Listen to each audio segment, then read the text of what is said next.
So, first of all, what is a HMO? Hey guys, welcome back to our channel. Jord&Jess here. Okay, so today's video is going to be all about HMOs and property, of course. And for those of you who don't know what a HMO is, today you're going to find out, as me and Jordan are going to explain to you what exactly a HMO is. So, first of all, what is a HMO? A HMO stands for House in Multiple Occupation. So very quickly, what that means is 3 or more tenants living in the property forming more than one household, typically sharing at least a kitchen and potentially a bathroom also. So, some of you may be thinking, what is a household? So an example of this would be a single person living on their own, or relatives living together, such as a mother and son, or a brother and sister. So that would come to one household, as the relatives are related, and you are living on your own as a singular person. If I was to move in with 3 of my friends, then that would equal to 4 households, as there's 4 unrelated people living in one property. Right guys, so now that we'll give you a basic explanation on what a HMO is, why do people prefer to invest in HMOs over single lets? And by the way, a single let is just one household, maybe rented or lived in by a family alone, as opposed to a HMO, as we explained, maybe rented by individual rooms. It's dead simple. The reason for most investors why they would invest in HMOs over a single let is simply to maximize profits. If we take an example, for example, a 4-bedroom property as a single let and a 4-bedroom property as a HMO. With a single let, you may have a family living in the 4-bedroom property paying you rent of around £900.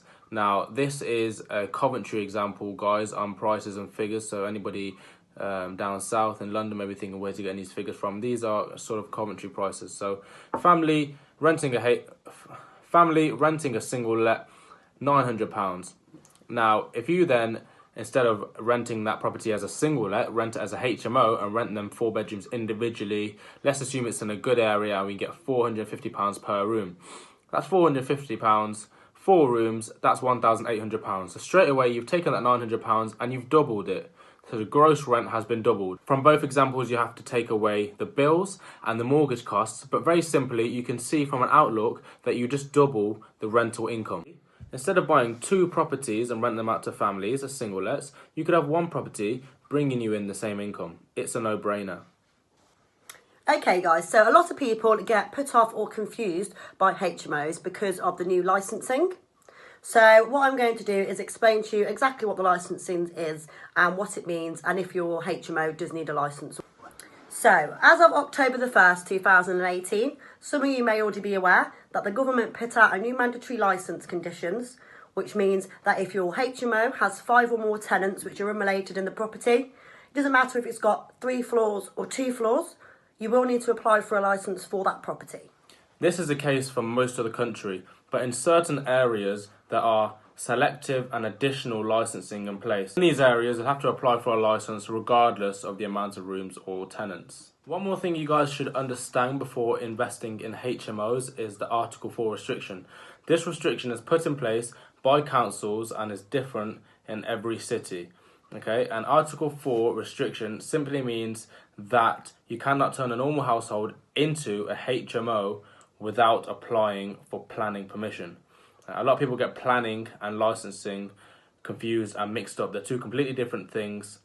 So before you go ahead and start, you should definitely check with your local council to see if your area is Article 4 or not, and what your property requires, if it needs to be licensed or not in your town or city. So there you go guys, thank you for watching our video. It was just a quick video on some helpful tips about what is a HMO, so we hope you found it very beneficial. If you have any further comments, please drop them in the comments box below or message us on social media. We'll be more than happy to respond.